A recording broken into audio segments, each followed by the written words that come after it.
కేసీఆర్కు మహారాష్ట్ర తలనొప్పి.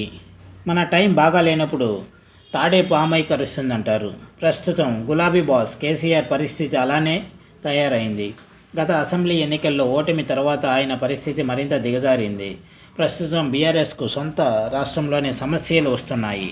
సొంత పార్టీ ఎమ్మెల్యేల అధిష్టానానికి ఎటువంటి సమాచారం ఇవ్వకుండా నేరుగా సీఎం రేవంత్ రెడ్డిని కలుస్తున్నారు. ఈ క్రమంలో గతంలో ఇతర దేశ రాజకీయాల్లో చక్రం తిప్పుతా థర్డ్ ఫ్రంట్ అంటూ బీరాలు పలికిన కేసీఆర్ అందుకు అనుగుణంగా పలు రాష్ట్రాలలో బీఆర్ఎస్ను విస్తరించారు. మహారాష్ట్ర, ఒడిశా, ఏపీ వంటి రాష్ట్రాలలోని పలువురు మాజీ నాయకులని చేర్చుకొని అక్కడ పార్టీ కార్యకలాపాలు నిర్వహించారు. మహారాష్ట్రలో అయితే ఓ మిషన్ లాగా చేరికల్ని ప్రోత్సహించారు. పెద్ద ఎత్తున డబ్బులు ఇచ్చి చేర్చుకున్నారనే ప్రచారము జరిగింది.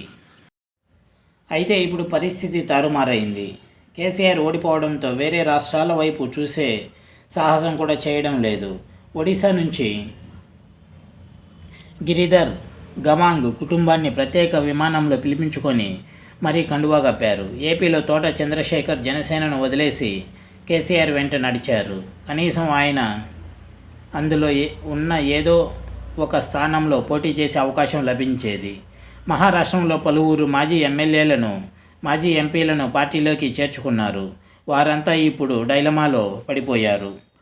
అసలు బీఆర్ఎస్ లోక్సభ ఎన్నికల్లో పోటీ చేస్తుందా లేదా అనే సందిగ్ధంలో పడిపోయారు. తమ పరిస్థితి ఏంటో అర్థం కాక పార్టీ నియమించిన 6 కోఆర్డినేటర్లు సమావేశం అయ్యారు.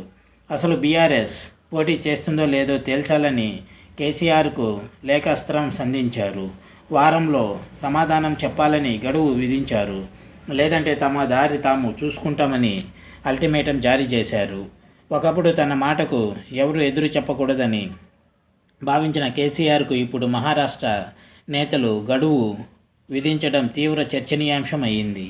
ఇది వ్యూవర్స్.